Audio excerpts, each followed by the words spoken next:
बहनों भाइयों को मेरा प्रणाम। आज काबुल में गुरुद्वारों में हुए आतंकी हमले से मन काफी दुखी है। मैं इस हमले में मारे गए सभी लोगों के परिवारों के प्रति संवेदना व्यक्त करता हूं। साथियों, आज नववर्ष का पहला दिन है। चैत्र नवरात्रि के पावन पर्व का पहला दिन है। आप सभी पूजा अर्चना में व्यस्त होंगे। इसके बीच आपने इस कार्यक्रम के लिए समय निकाला, मैं आपका बहुत बहुत आभारी हूं। साथियों, आप जानते हैं नवरात्रि के पहले दिन मां शैलपुत्री की पूजा की जाती है। मां शैलपुत्री स्नेह, करुणा और ममता का स्वरूप है। उन्हें प्रकृति की देवी भी कहा जाता है।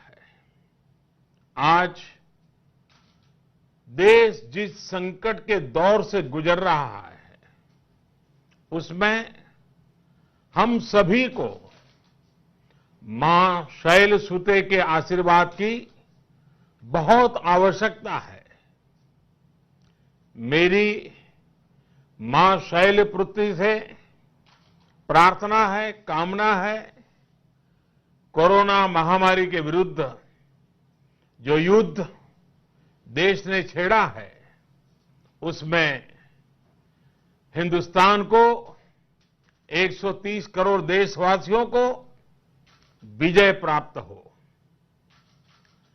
काशी का सांसद होने के नाते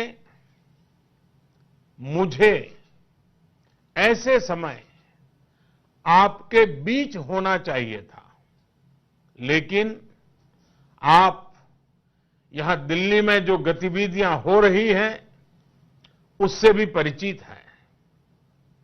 यहां की व्यस्तता के बावजूद मैं वाराणसी के बारे में निरंतर अपने साथियों से अपडेट ले रहा हूं। साथियों, याद कीजिए, महाभारत का युद्ध 18 दिन में जीता गया था। आज कोरोना के खिलाफ जो युद्ध पूरा देश लड़ रहा है, उसमें 21 दिन लगने वाले हैं। हमारा प्रयास है इसे 21 दिन में जीत लिया जाए। महाभारत के युद्ध के समय भगवान श्री कृष्ण महारथी थे, सारथी थे। आज 130 करोड़ महारथियों के बलबूते पर हमें कोरोना के खिलाफ इस लड़ाई को जीतना है। इसमें काशी वासियों की भी बहुत बड़ी भूमिका है। काशी के बारे में कहा गया है, मुक्ति जन्म मही जानी, ज्ञान खानी अदहानी कर, जहां बस शंभु भवानी, सो काशी से ही कसन। अर्थात ये ज्ञान की खान है, पाप और संकट का नाश करने वाली है। संकट की इस घड़ी में काशी सबका मार्गदर्शन कर सकती है, सबके लिए उदाहरण प्रस्तुत कर सकती है। काशी का अनुभव शाश्वत, सनातन, समयातीत है। और इसलिए आज लॉकडाउन की परिस्थिति में काशी देश को सिखा सकती है संयम, समन्वय और संवेदनशीलता।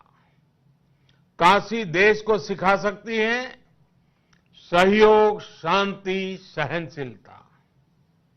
काशी देश को सिखा सकती है साधना, सेवा, समाधान। साथियों, काशी का तो अर्थ ही है शिव। शिव यानी कल्याण। शिव की नगरी में, महाकाल महादेव की नगरी में संकट से जूझने का, सबको मार्ग दिखाने का सामर्थ्य नहीं होगा तो फिर किसमें होगा? साथियों, कोरोना वैश्विक महामारी को देखते हुए देश भर में व्यापक तैयारी की जा रही है, लेकिन हम सबके लिए, मेरे लिए भी और आपके लिए भी ये ध्यान रखना है कि सोशल डिस्टेंसिंग, घरों में बंद रहना इस समय एकमात्र उपाय है, बेहतर उपाय है। मुझे एहसास है कि आप सभी के बहुत सारे प्रश्न होंगे, कुछ चिंताएं भी होगी और मेरे लिए कुछ सुझाव भी होंगे। तो आइए हम अपने संवाद की शुरुआत करते हैं। अफवाहों से बचना है। डॉक्टर गोपाल जी, मैं आपका आभारी हूं क्योंकि आप तो विज्ञान के साथ जुड़े हुए हैं और गंगा की चिंता कर रहे हैं, और ये जो समाज जीवन में चल रहा है इसकी आपको काफी चिंता हो रही है, लेकिन मुझे विश्वास है कि हमें लोगों को समझाना होगा। आइए, गोपाल जी का धन्यवाद करते हुए अगला एक सवाल कौन है जी?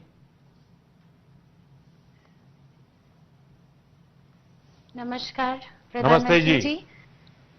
मेरा नाम अंकिता खत्री है और मैं एक गृहिणी होने के साथ साथ विभिन्न रचनात्मक कार्यों में भी सक्रिय हूं। इस समय आपकी प्रेरणा से सोशल मीडिया पर कुछ क्रिएटिव करो ना के हैशटैग के साथ एक अभियान का आरंभ किया है मैंने, जिसमें काशी के विभिन्न रचनाकारों, कलाकारों को आह्वान कर रही हूं। अच्छा, आपने भी मेरी तरह पोस्टर दिखा दिया। सब आपकी प्रेरणा से माननीय प्रधानमंत्री जी, और आपकी ही प्रेरणा से इस अभियान का आरंभ किया है। और इसमें काशी, चूंकि हमेशा से रचनात्मकता, आप स्वयं इतने रचनात्मक हैं, सकारात्मक है, ऐसी नकारात्मक परिस्थिति में भी मैंने कहीं सुना था कि जो रचता है वो ही बचता है। तो काशी के समस्त रचनाकारों को क्या मैं क्या आह्वान क्या कर रही बड़ा हूं अच्छा वाक्य बोली आप। क्या बोला आपने? जो रचता है वो बचता है। वाह। तो ये मैंने कहीं सुना था, तो आपकी प्रेरणा से इस अभियान का आरंभ किया है। इसके अंतर्गत काशी के विभिन्न रचनाकारों को, लेखकों को, कवियों को, चित्रकारों को आमंत्रित कर रही हूं, और प्रयास रहेगा कि ये जो 21 दिवस का जो काल है उसमें उसका संकलन हो, उसका प्रकाशन हो और आपको हम सब काशी की ओर से समर्पित कर सके। किंतु एक गृहिणी के रूप में मेरी एक सवाल है और एक चिंता है जिसे आपसे साझा करना चाहती हूँ। लॉकडाउन की इस अवधि में सारे बच्चे घर पर हैं और बच्चों को संभालना एक बड़ा दुरूह कार्य, एक चुनौतीपूर्ण कार्य हो रहा है हम सबके लिए। ऐसे में कुछ बच्चे ऐसे भी हैं जिनके एग्जाम प्रभावित हुए हैं। मेरा खुद का बेटा 12वीं का बोर्ड्स दे रहा था और एक पेपर उसका स्थगित हो गया है। तो घर वालों को थोड़ी सी चिंता बनी हुई है। प्रधानमंत्री जी, ऐसे में क्या किया जाए? अंकिता जी, पहली बात तो आप रचनात्मक काम, क्रिएटिव एक्टिविटी इसको बल दे रही हैं और इसका जीवन में एक अलग ऊर्जा उसके कारण रहती है। लेकिन आपने कहा कि सब रचनाकारों का आप इकट्ठी कर रही है। मेरी विनती है, किसी को इकट्ठा मत करो। सोशल डिस्टेंसिंग ये सबसे पहली बात है। हाँ, आप ऑनलाइन सबसे अपनी कला उसका मांगिए, आप संकलन कीजिए, और कल्पना अच्छी है।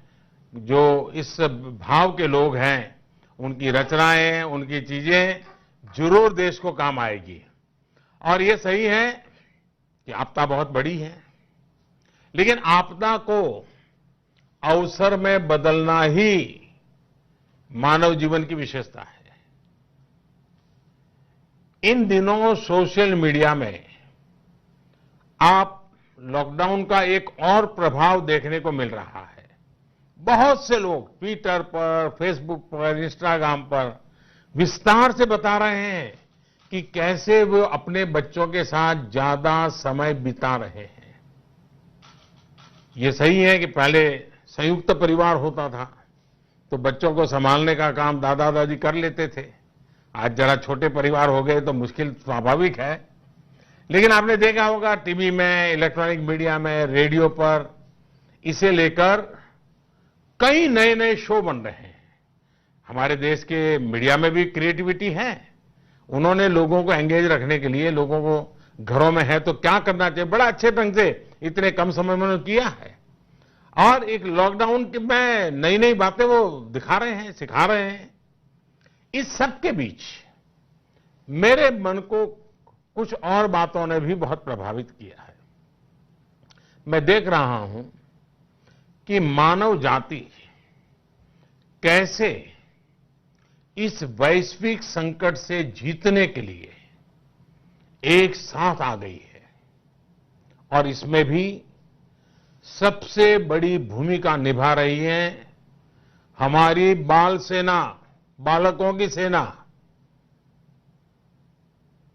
मैंने ऐसे वीडियो देखे जिसमें 4-4, 5-5 साल के बच्चे माता पिता को समझा रहे हैं कि कैसे हाथ धोना है, बाहर नहीं निकलना है, ऐसा नहीं करना है, वैसा नहीं करना है। बालक समझा रहे हैं। छोटे छोटे बालक बालिकाएं इस संकट पर अपनी प्रतिक्रियाएं दे रही है।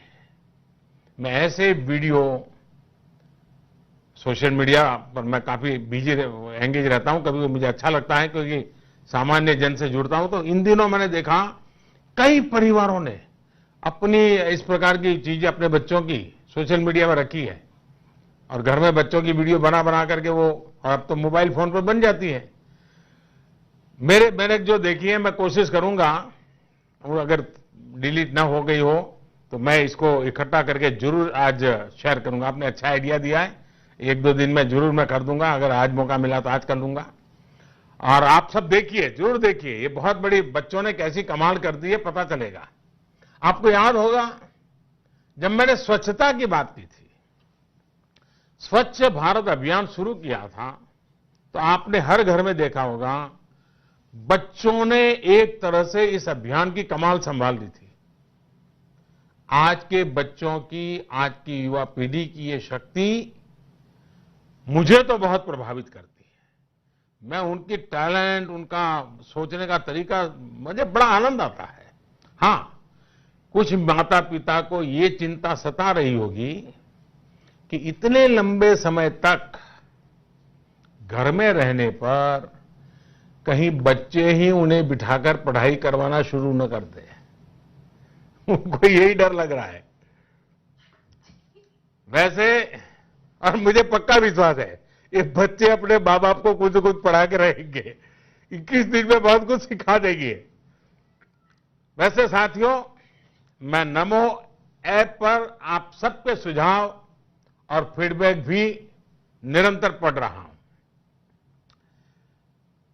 श्री ओम प्रकाश ठाकुर जी, मुकेश दास जी, प्रभांशु जी, अमित पांडे जी, कविता जी, देश के अलग अलग हिस्सों में अलग अलग लोगों ने अपने अपने तरीके से ये सुझाव दिए हैं कि लॉकडाउन को सख्ती के साथ और लंबे समय के लिए लागू किया जाए। केवल आप ही नहीं, पूरे देश से आप ही की तरह हजारों प्रबुद्ध नागरिकों ने भी फेसबुक, ट्विटर, इंस्टाग्राम और यूट्यूब पर इस महामारी से निपटने के लिए यही सलाह दी है, अपील की है। जब हमारे देशवासियों में खुद से ही ये संकल्प, ये समझदारी हो, इस चुनौती से जूझने की ये दृढ़ इच्छा शक्ति हो, तो मुझे पूरा भरोसा है कि देश इस महामारी को जरूर हराएगा। अंत में फिर आपसे कहूंगा कि आप सब मेरे काशीवासी मैं थोड़ा नहीं आ पाया हूं आपके बीच में, मुझे क्षमा करें, लेकिन आप खुद को सुरक्षित रखें, देश को भी सुरक्षित रखें। एक बड़ी लड़ाई है जिसमें बनारस के लोगों को भी अपना पूरा योगदान देना है, पूरे देश को मार्ग दिखाना है। सभी काशीवासियों को आज फिर एक बार दिल्ली से मैं प्रणाम करता हूं और मुझे विश्वास है कि आपने हमेशा काशी को संभाला है, आगे भी आप काशी को संभालेंगे, ये मुझे पूरा विश्वास है। आप सबका बहुत बहुत धन्यवाद।